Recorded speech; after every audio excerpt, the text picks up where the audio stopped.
दोस्तों, आज हम पैल्पिटेशन के ऊपर चर्चा करते हैं। पैल्पिटेशन यानी कि दिल की धड़कन का अनुभव होना।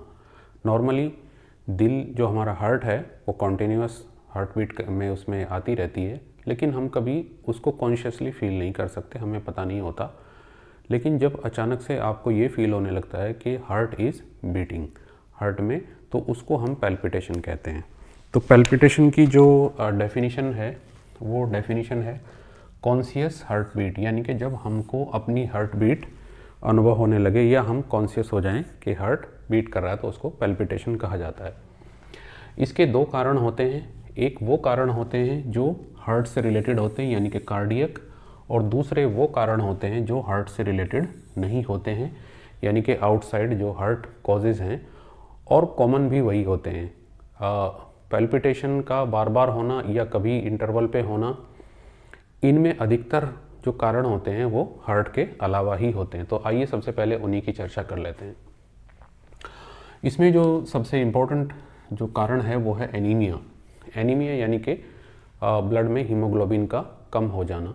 इसकी दो अवस्थाएं होती हैं। एक वो जब ये कम मात्रा में थोड़ा धीरे धीरे डाउन होना शुरू होता है, यानी कि माइल्ड अवस्था होती है जिसमें हीमोग्लोबिन 8 से 11 की रेंज में होता है, और दूसरा वो जो सीवियर वैरायटी है जिसमें 8 से नीचे हीमोग्लोबिन चला जाता है।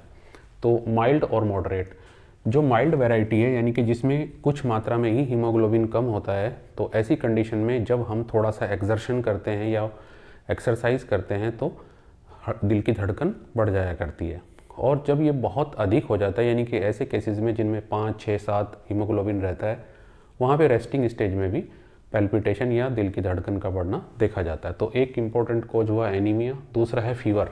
जब भी फीवर किसी को आता है तो वहाँ पे टैकीकार्डिया भी होता है, हार्ट की रेट भी बढ़ती है, और साथ ही साथ पैल्पिटेशंस भी, दिल की धड़कन भी फील होने लग जाती है। लगभग सारे, पर्टिकुलरली जो रिमेटिक फीवर या ट्यूबरकुलोसिस में ये अधिकतर देखने को मिलता है। जो तीसरा कारण है वो है थायरोटॉक्सिकोसिस। थायराइड ग्लैंड से संबंधित जो डिजीज़ हैं, एक तो वो हैं जिनमें उसका काम करना कम हो जाता है जिसको हम हाइपोथायरॉयडिज्म कहते हैं, और दूसरा है हाइपर यानी कि जिसमें कार्य बढ़ जाता है, और दूसरा जब वो एक्सट्रीम बढ़ जाता है जिसको कि हम थायरोटॉक्सिकोसिस कहते हैं, उस कंडीशन में जो है पैल्पिटेशंस देखने को मिलते हैं और हार्ट की रेट भी बढ़ जाती है जिसको हम टैकीकार्डिया कहते हैं। और इसी के साथ साथ एक जो अवस्था होती है वो है एनेक्साइटी। एनेक्साइटी टेम्परेरी भी होती है और कई बार ये एक बहुत लंबे समय तक चलने वाली एक प्रॉब्लम भी हो सकती है।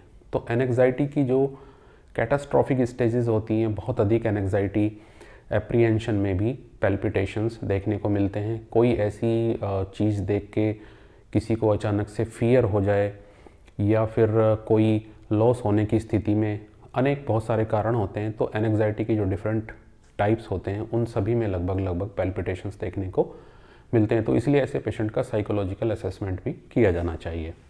इसके बाद आती हैं ड्रग्स। बहुत सारी ऐसी दवाइयाँ हैं जिनको देने से पैल्पिटेशंस होने लग जाते हैं, जैसे एट्रोपिन है। एट्रोपिन का यूज़ बेसिकली हार्ट की रेट को बढ़ाने के लिए किया जाता है, तो इसमें पैल्पिटेशंस होता है। एफेड्रिन है, स्टिमुलेंट है ये भी। अल्कोहल, टी और कॉफ़ी, ऐसे बेवरेजेस को लेने से भी हार्ट रेट बढ़ती है। साथ ही साथ टोबैको, और जो हम एस्थमा की कंडीशंस में जो दवाइयाँ देते हैं जैसे एमिनोफाइलिन है, इसी के साथ साथ इटोफाइलिन, थियोफाइलिन, साल्बुटामोल, टर्बुटेलिन, ये सारी जो दवाइयाँ हैं ये भी हार्ट का रेट बढ़ाती हैं। और साथ ही साथ एड्रेनालिन, ये भी हार्ट का रेट या पैल्पिटेशंस करती हैं। पैल्पिटेशंस होना इनमें बहुत कॉमन सी बात होती है। और साथ साथ ही एस्थीनिया, बहुत सारे कारणों से वीकनेस या मसल का लॉस हो जाना, बॉडी में वीकनेस आ जाना, उसमें भी थोड़ा सा एक्सर्शन करने से पैल्पिटेशंस होने लग जाते हैं। तो सबसे पहले हमको इन नॉन कार्डियक कॉजेज़ को देखना चाहिए और उसके बाद कार्डियक कॉजेज़ में आते हैं। देखिए, हार्ट का जो कंडक्शन सिस्टम होता है उसमें एसए नोड सबसे ऊपर होती है, फिर उसके बाद एवी नोड, आर्टेरियोवेंट्रिकुलर नोड, और फिर बंडल ब्रांच होते हैं जो राइट और लेफ्ट की तरफ चले जाते हैं। तो किसी भी स्टेज पे ये हार्ट के कंडक्शन को देते हैं, इनसे कंडक्शन होता है। तो कुछ कंडीशंस ऐसी आती इस लेवल पर, इस लेवल पर या इस लेवल पर यदि प्रॉब्लम्स आ जाती है तो हार्ट की जो रेट है, जो कंडक्शन है, उसमें समस्याएं उत्पन्न हो जाती हैं। तो एक कंडीशन होती है जिसको हम सुप्रावेंट्रिकुलर टैकीकार्डिया कहते हैं, और ये ऐसे नोड के लेवल पे होता है, यानी कि एवी से ऊपर होता है।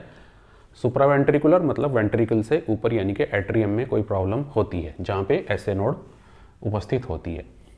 और इसी यदि ये पैरोक्सिस्मल हो जाए यानी कि अटैक्स के रूप में आने लग जाए तो हम इसको पैरोक्सिस्मल सुप्रावेंट्रिकुलर टेकिकार्डिया कहते हैं।